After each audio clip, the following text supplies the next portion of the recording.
Well, we're finally here. Let's get down to the best and end summer off on a good note. These are the top 15 best films of 2012.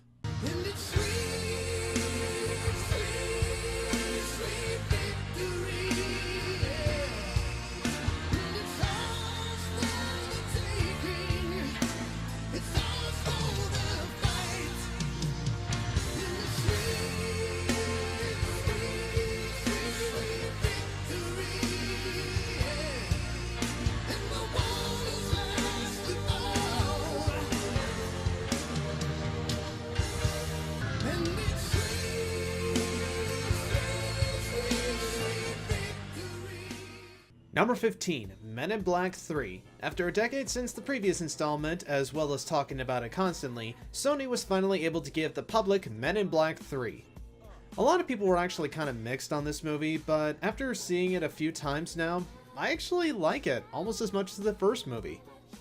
I thought the zany tone and action scenes were really fun, the story always kept me interested in what was going on, and I liked the turn of bringing the Men in Black into the 60s. Plus, there were even some bits, while that I may have not liked the first time around, I actually thought were better the second time watching, such as the cameos of Will Arnett and Bill Hader. I also love Jermaine Clement as the villain, both in his design and his backstory about him and his rivalry with Kay in the past.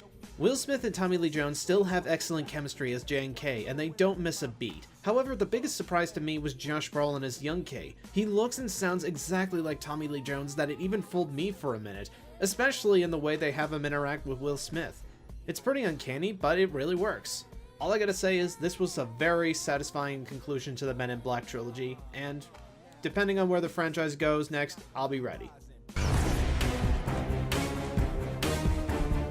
Number 14, Lawless, a film noir crime thriller set in the Prohibition era? Yeah, I'm up for that. This was a film that I saw pretty late into 2012, but I'm really glad that I got to see it when I did. Lawless tells the story of the Bondebrand brothers who, after refusing to bribe the police, led by Deputy Rakes, are then set as targets all around. John Hillcoat really added a feel of sincerity to the movie, never dropping its intensity or brutality whatsoever. And trust me, when you see a throat get slit in this film, it really goes rough.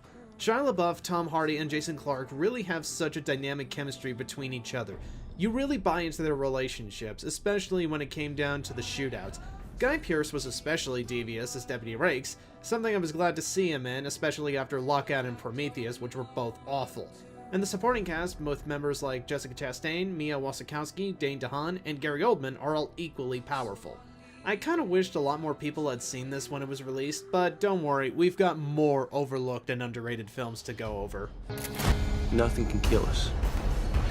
We can't never die. But nobody leaves this world alive.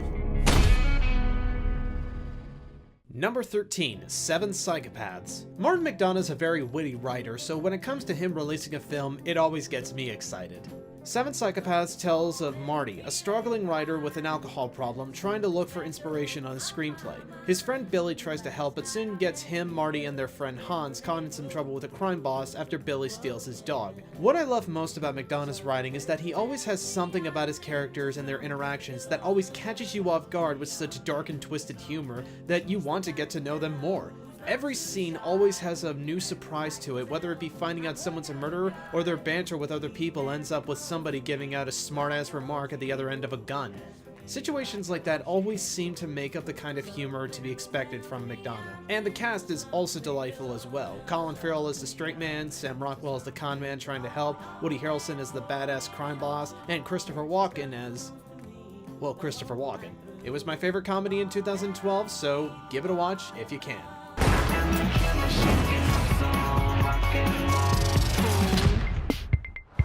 I like it. It's got layers. Number 12, ParaNorman.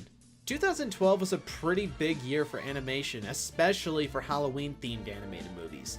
I mean, Frankenweenie and Hotel Transylvania were both good contenders, but if I had to choose one of them, I would go with ParaNorman. First off, how can you not love the animation in this movie? Laika has always been best known for going all out with their films, even with low budgets, but their skills with stop motion are so amazing, and hell, even had me convinced it was CGI, especially with water spilling out of the toilet. I like how insane the adults make the trouble more than it was, ending up in an insane riot, and I like how the kids act and sound like they should, instead of the D-grade style writing of Diary of a Wimpy Kid. The voice acting was also stellar. I may have a problem with it being celebrities, but the fact that they managed to really convince me that they were these characters really was impressive. If you're looking for a good film for Halloween, this is something that I would highly recommend. It's a classic in the making. There's nothing wrong with being scared, Norman. So long as you don't let it change who you are. ParaNorman. Number 11, Rise of the Guardians. More animation from 2012 that was really damn good. And from DreamWorks, no less. I really love the concept of these childhood guardians being sort of like superheroes in a similar fashion to the Avengers, and the animation is so spectacular. Some of DreamWorks' best yet. Considering it had someone like Guillermo del Toro as producer, you can definitely see the imagination flying out onto the screen. I also love the characters that they have, as all of them manages to stand out from one another, especially in the action scenes. Plus, the voice acting was some of the best I've heard from any DreamWorks film, especially for on-screen actors. Chris Pine did an impressive job believing he's this childish teen like Jack Frost, but he never lets that get the better of him.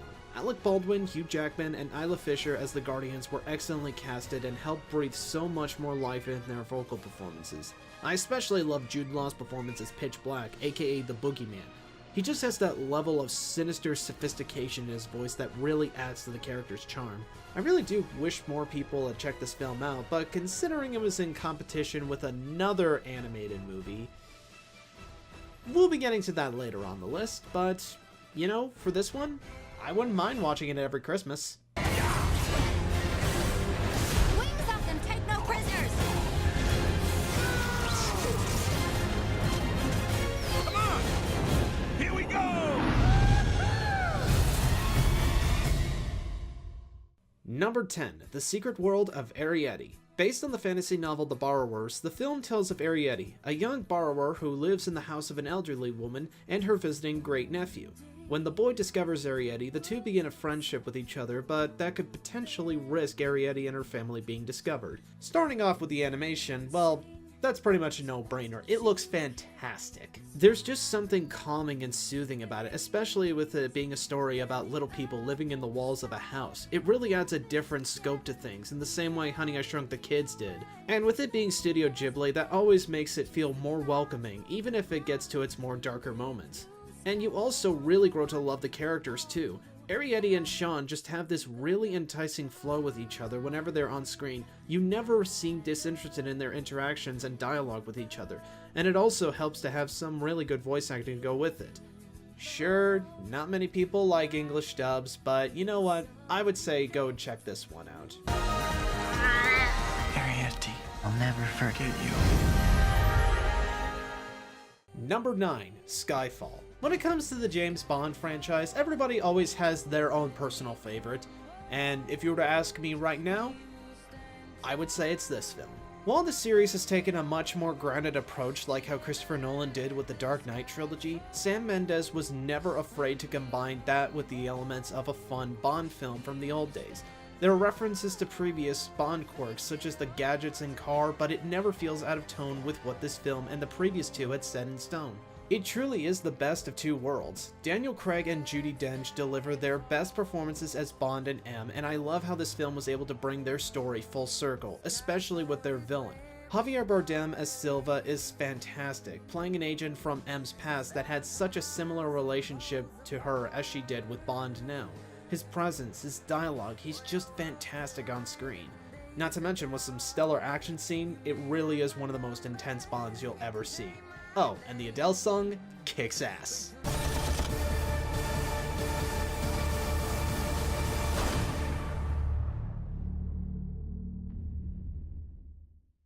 Number 8, Silver Linings Playbook. Based on the Matthew Quick novel, Silver Linings Playbook tells the story of Pat Salatino Jr., a former history teacher with bipolar disorder who was released from the hospital. In an attempt to reconnect with his ex-wife, he agrees to be the dance partner of Tiffany Maxwell, a young widow who hasn't had the best of luck after her husband's death. When it comes to movies about mental illness, especially a romantic comedy like this, it takes a lot of skill to execute it correctly. And from where I stand, I think it does it pretty well. David O. Russell really understood the book's tone and feel about a man trying to rebuild his life, even if it meant working with someone as broken as him, if not more. It's truly remarkable. Bradley Cooper and Jennifer Lawrence are fantastic.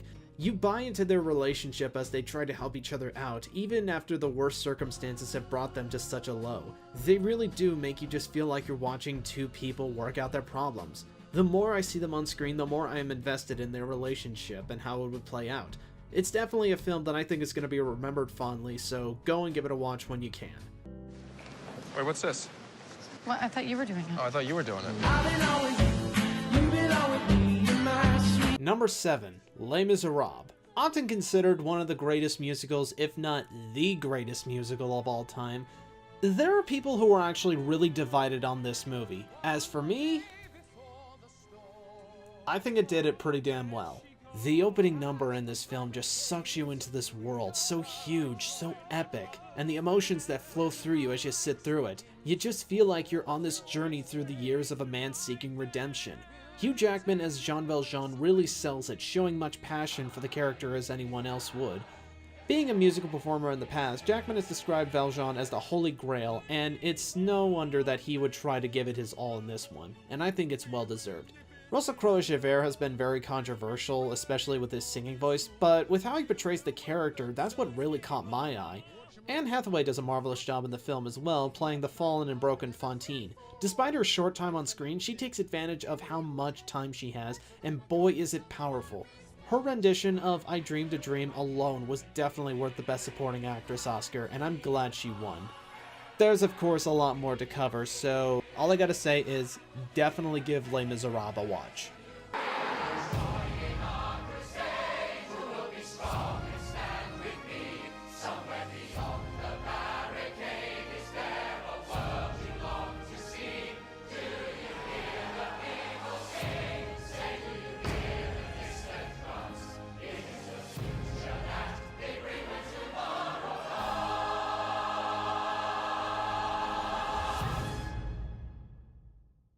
Number 6. Django Unchained. A Quentin Tarantino movie hypes me up, but a Quentin Tarantino western? I'm on board. All the way. Some people have noted that some of Tarantino's previous films have been revenge-based, but I feel like this is actually one of the better one of those. Not only that, but it shows the best characters that he's written in a story that's pretty much plain and simple.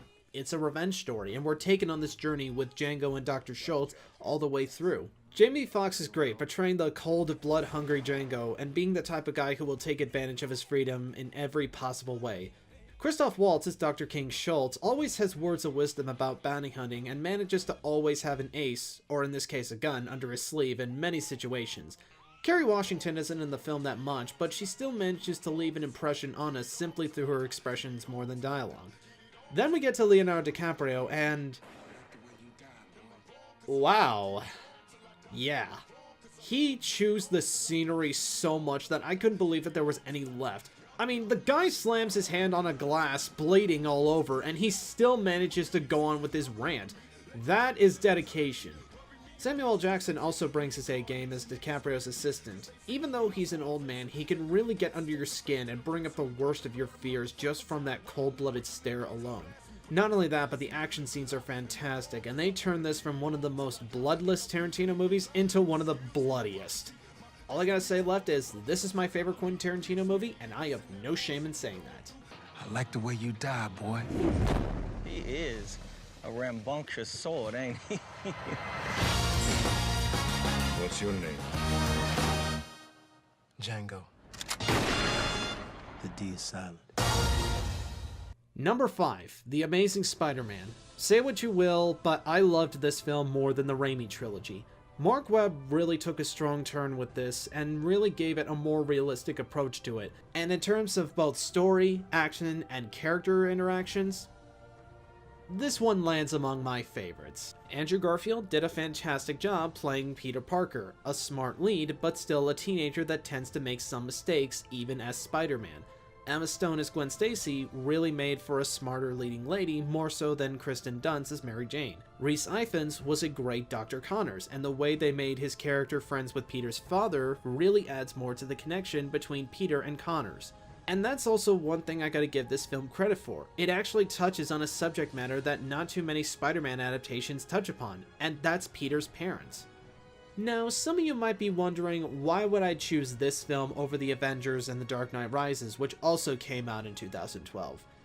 Well, probably because this film had a better balance between the gritty, dark tones and the comic book fantasy levels. It was something that I think both films were missing, but this film had the better mixture between both. It was my favorite comic book film of 2012, and there's no shame in that.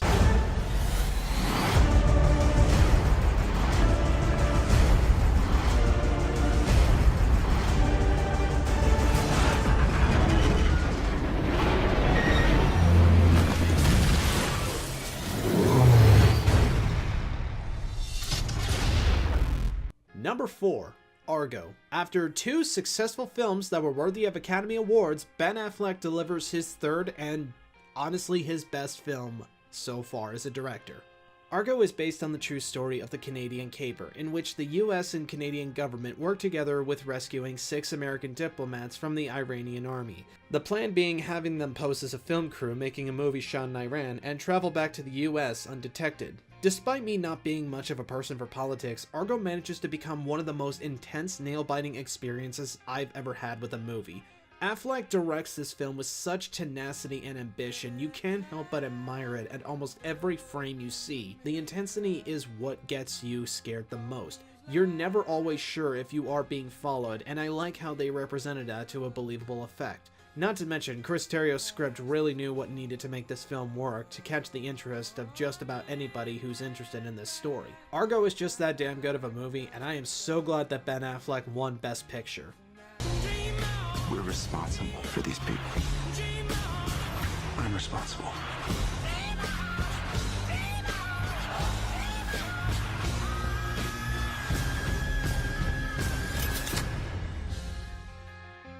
You really believe your little story is going to make a difference when there's a gun to our heads? I think my little story is the only thing between you and a gun to your head. Number 3. Looper. When it comes to time travel movies, Looper is one that after seeing I would put immediately in the top 5. It's that good. The film takes place in a world full of telekinesis and time travel where hitmen called loopers kill criminals sent from the future. If they end up killing their future self, their loop is closed and they can retire. However, when one of those loopers, Joe, fails to kill his future self, he becomes a target on almost every side until he or his future self are killed. While I may have loved Django Unchained, Looper as a science fiction western just has much more grit to it than I was ever expecting. As opposed to Tarantino's style of violence where you see visuals to escalate how bad it is, Rian Johnson creates this subtle violence to it that's traumatizing when you really think about it. Hell, there's even a scene that is so horrific that you could have sworn it was a David Cronenberg or Darren Aronofsky flick. Trust me, you will never be more thankful to have a nose. Joseph Gordon-Levitt and Bruce Willis really nailed their performances as Joe in present and future. Their focus on ticks and attention to detail is quite astounding, especially when you got them both in a scene together. Same goes for present Joe's interactions with Emily Blunt, who plays a single mother raising a child in this world, who, as we later on, I'm not saving spoilers. It was just nice to see Emily Blunt in a good movie after the 5-year embourment. It's something that really breathes a lot of originality into the Western genre. Enough said. I know you're not lying when you say you're gonna kill this guy. Your own self.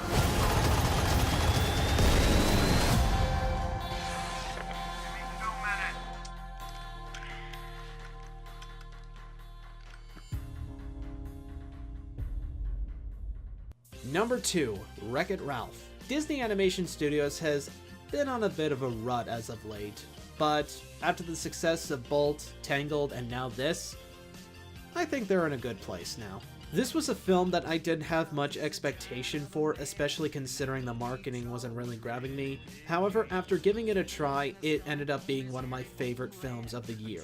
The film tells of WreckIt Ralph, a villain in the game Fix-It Felix Jr. who isn't satisfied with being a villain, and decides to leave his game to go prove he can be a hero too. However, this leads to him getting stuck in a racing game called Sugar Rush, where he ends up helping a glitch named Vanellope Bond Schweetz but it ends up putting a risk on both their games.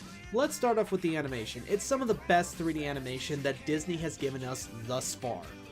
It captures both the feeling of true Disney and retro video games all in one. And while it does take place in only 2 to 3 games, the story and characters are what made me forget about that complaint. Ralph and Vanellope are a solid duo of characters, and after watching that scene where Ralph is tricked into hurting Vanellope was heartbreaking. It was the first time I had cried in an animated movie since Toy Story 3, and in some regards, I would dare even say I liked this more. I also loved this film's message about how your job doesn't describe who you are, and you can still make it fun. 2012 was already a good year for animation, but with this film, all I gotta say, it's now among my top 5 favorite Disney movies. Why do I fix everything I touch? It's make your mama's proud time. I love my mama! Oh, good. The cops. Hold still. Ow! Take that! What are you doing? One game at a time, Ralph. And my number 1 favorite film of 2012 is The Perks of Being a Wallflower. This was another film that I saw late in the game, but like I said, I'm glad to have seen it when I did. The Perks of Being a Wallflower tells the story of Charlie, a kid who isn't all that popular starting high school, but when he meets up with 2 seniors, Sam and her stepbrother Patrick, he soon finds acceptance among a group of friends to start off his high school life.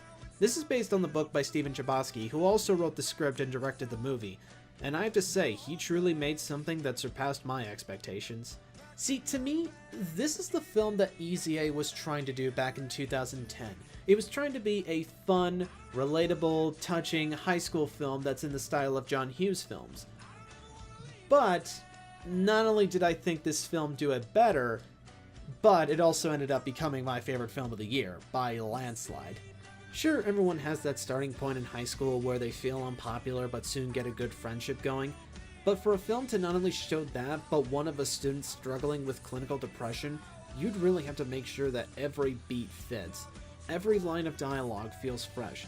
You feel like you're actually watching these people as opposed to actors. You're watching how these people interact and how close they grow to one another, how badly one mistake can set things into a bad spiral, how they get past it, and how their perspectives for the future lead on to one great change in their outcome. And as far as I'm concerned, the cast does it excellently. From what I was able to get from this film, it shows that there are still people who know how to make such quality characters as this, and I think that's the most important thing to take out of this. But to end this off, I'll end this off with my favorite quote from the movie, by Paul Rudd's character as the teacher. "We accept the love that we think we deserve." A phrase to live by, if you ask me. I know there are people who say all these things don't happen. I know these will all be stories someday. But right now, we are alive. And in this moment, I swear we are infinite.